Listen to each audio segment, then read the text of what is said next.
नमस्कार. मराठी विश्व विथ कवितामध्ये तुमचे खूप खूप स्वागत आहे. आजची आपली कथाचे नाव आहे सप्तशृंगी देवीची कथा. सकाळचे 7:30 वाजले असावेत. आज रविवार होता. बाहेर जीप थांबण्याचा आवाज आला. बनकर नेहमी यायचे. 1972च्या दुष्काळात अण्णा म्हणजे अंबादास बनकर बँकेच्या कामानिमित्त दुष्काळी कामावर जात असे. आज ते एक प्रथित यश रेल्वेचे कंत्राटदार होते. राजकारणात बऱ्यापैकी जम बसला होता. त्यांनी बाहेरून आवाज दिला, तयार आहे का? मी बाहेर आलो. अण्णा धावत आले. जीप लावली होती. आपल्याला लगेच वणीच्या देवीला जायचे. 5 मिनिटात तयार व्हा. जीपमध्ये परमपूज्य अमरनेळकर महाराज आहेत म्हटले आणि त्यांच्या धाकट्या भावाचे नुकतेच लग्न झाले होते. ते झोडपे होते. माझी आंघोळ झाली होती. त्यामुळे मी खरोखरच तयार झालो. त्यांनी सौ शोभाला आग्रह केला. ताई त्यावेळी 2 वर्षाची होती व प्रसाद 4-4.5 वर्षाचा. त्यामुळे असे लगेच निघता येणं शक्य नव्हतं. अण्णांनी प्रसाद घ्या मग म्हटले. तिने प्रसादाची तयारी केली आणि आम्ही जीपमध्ये बसलो. अण्णा स्वतः जीप चालवायला बसले होते. अण्णांना नाही कसे म्हणणार होतो. त्यावेळी ते कृषी उत्पन्न समितीचे सभापती व जिल्हा बँकेचे संचालक होते. पुढे ते एका टर्ममध्ये चेअरमन पण झाले होते. कधी कधी पाटोदा शाखेत काम करत असत. 9-9:30लाच घरी यायचे. मी जेवायला बसलेलो असेल व सौना त्यांना माझ्याबरोबर जेवायला बसा म्हणायची.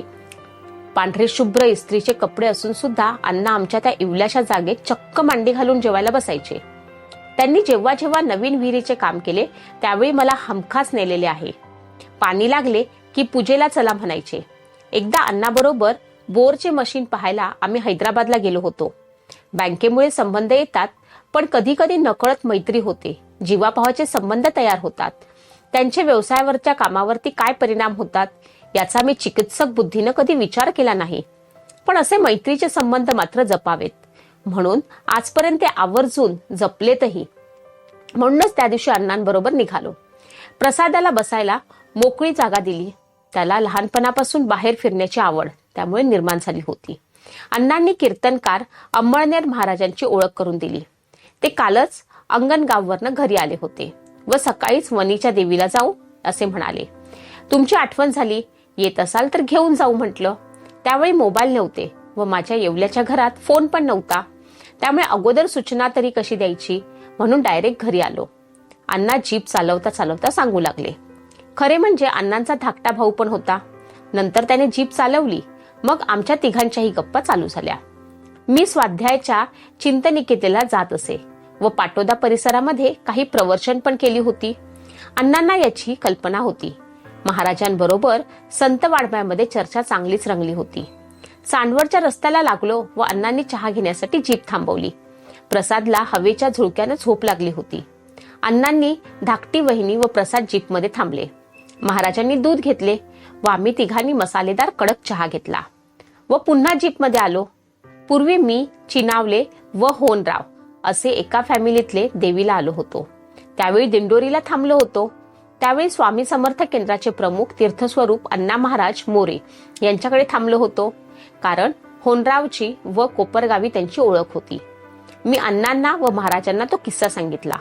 श्री मोरे अण्णांनी आम्हाला देवीला पुरणपोळीचा नैवेद्य दाखवायचा आवर्जून सांगितला होता. जातानाच थांबून नैवेद्यापुरती पुरणपोळी घेऊन जा.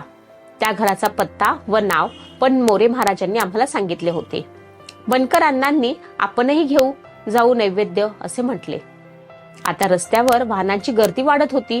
कारण आता वणीचा एकेरी रस्ता चालू झाला होता. 7वी माळ असल्यानं जाणाऱ्यांची गर्दी अपेक्षित होती. बोलता बोलता देवीच्या पायथ्याजवळ आलो. जीप लावून पायऱ्यांनी वर देवीच्या गाभाऱ्याकडे जायचे होते. अण्णांनी त्याच्या धाकट्या भावाला जीप पार्किंग करायला सांगितले. पार्किंगची जागा पूर्णपणे भरली होती.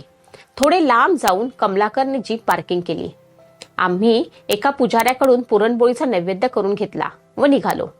मला प्रसादला कडेवर घ्यावे लागत होते कारण तुफान गर्दी होती.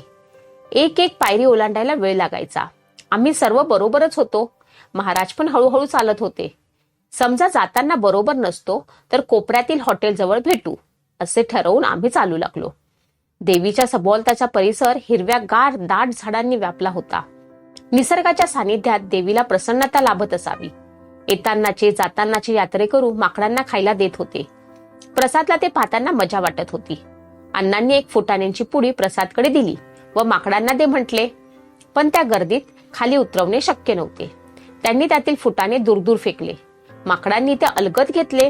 प्रसाद इतकी माकडे व त्यांची मजा पाहण्यातच दंग होता. त्याला आणण्याचा हेतू यामुळे तरी सफल झाला म्हणायचा. शेवटी देवीच्या गाभाऱ्याजवळ आम्ही कसेबसे गर्दीत शिरलो. प्रसादला कडेवर ठेवून चालणे शक्य नव्हते.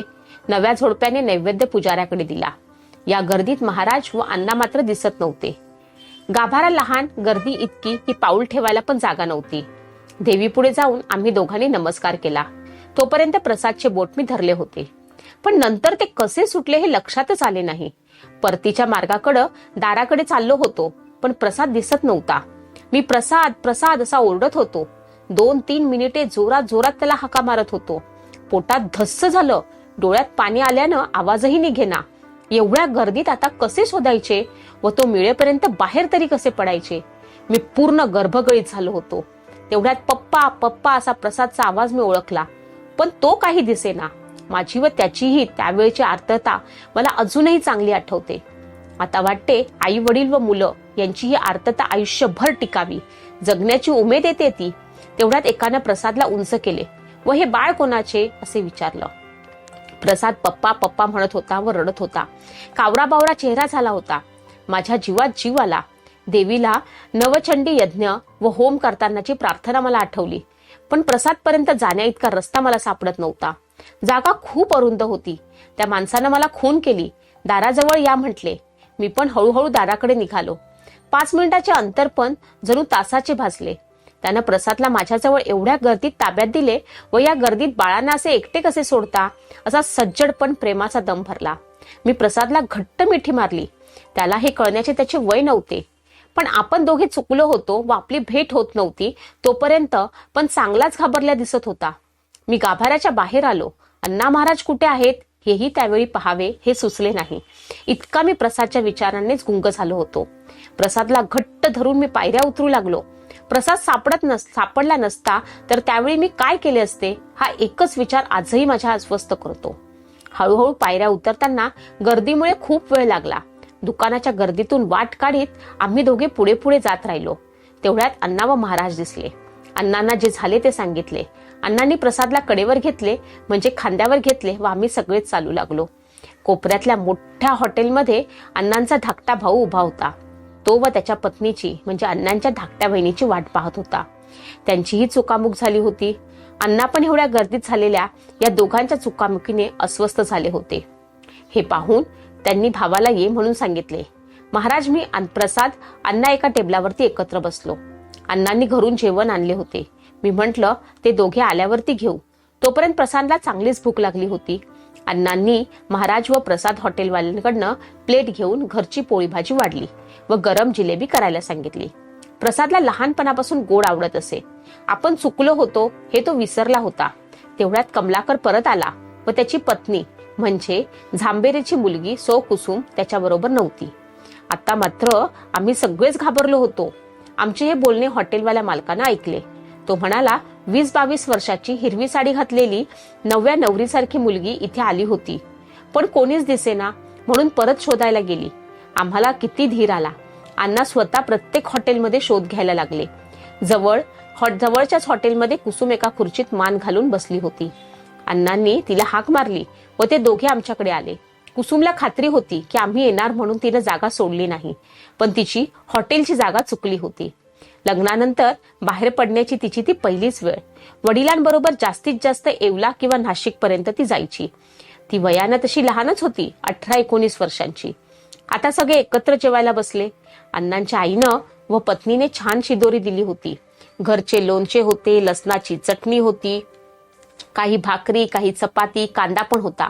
अण्णांनी पुन्हा एकदा या सगळ्यांची गरम जिलेबी करायला ऑर्डर सोडली. सायंकाळ झाली होती. घरी जायला 2-2.5 तास लागणार होते. सगळ्यांनी पुन्हा एकदा इथूनच देवीचं दर्शन घेतलं व तिच्या कृपेमुळे एवढ्या गर्दीतही आम्ही सगळे पुन्हा भेटलो. याबद्दल मनापासून देवीच्या कृपेबद्दल कृतज्ञता व्यक्त करून जीपमध्ये बसलो. आम्ही अंगणगावला जीप थांबली व अण्णांचा दुसरा भाऊ मोहन याला आम्हाला येवल्याच्या घरी सोडायला सांगितले. घरी आल्यावरती सगळा किस्सा सांगितला. सौ शोभानं प्रसादला घट्ट मिठी मारली. ताई लहान होती. तिला आम्ही यात्रेतून आणलेला प्रसाद व खाऊ दिला. प्रसाद खेळत बसली. मी त्या दोघांकडे पाहून हसावे की रडावे ह्या विचारात होतो. आजही हा 35-36 वर्षापूर्वीचा प्रसंग आठवला की अंगावरती काटा उभा राहतो. खरंच आहे ना, जर एवढ्या गर्दीमध्ये ते बाळ सापडले नसते तर त्या वडिलांची काय अवस्था झाली असती. कशी वाटली तुम्हाला ही कथा आवडली असेल तर माझ्या चॅनलला सबस्क्राईब नक्की करा. धन्यवाद.